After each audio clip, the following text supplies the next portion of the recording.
ស្រណោះស្រណោះអាឡ័យចោលសៀមចង្រៃនិយាយមិនពិតរំលោភបំពានធ្វើរឿងអ៊ូក្រិតមានចិត្តគំនិតចង់បានទឹកដីខ្លួនជាមនុស្សចិត្តជាបិសាច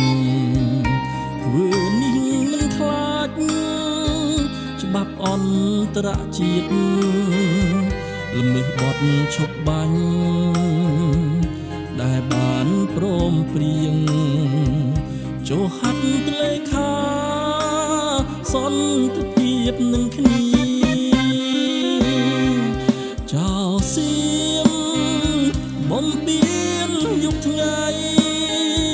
បំពេញទឹកដីនៅភូមិព្រៃច័ន្ទឃុំអូបីជាន់នៅស្រុកអូជ្រៅដែលខ្មែររស់នៅតាំងពីយូរលង់សូមប្រលឹងដូនតាជាតិខ្មែរជួយរក្សាថែដីខ្មែរឲ្យកូន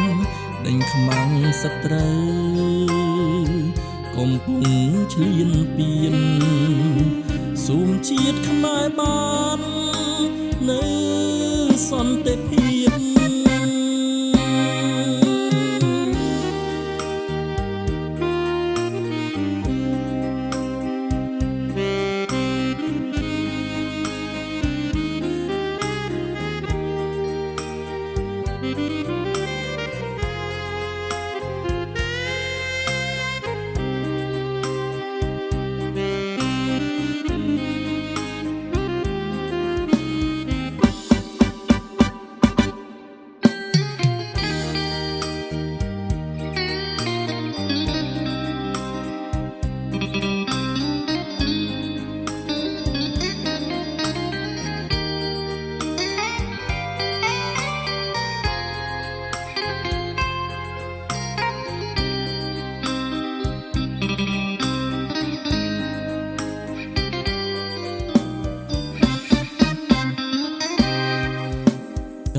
សៀ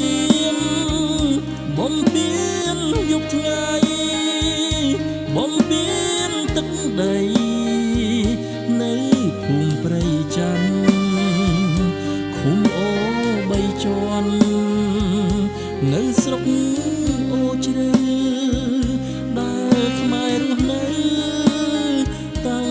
ពីយូរលង់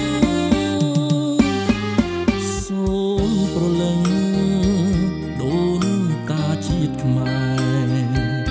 ជួយរក្សាថែដីខ្មែរឲ្យកូនដេញខ្មាំងសត្រូវកំពុងឈ្លានពានសូមជាតិខ្មែរបាននៅសន្តិភាព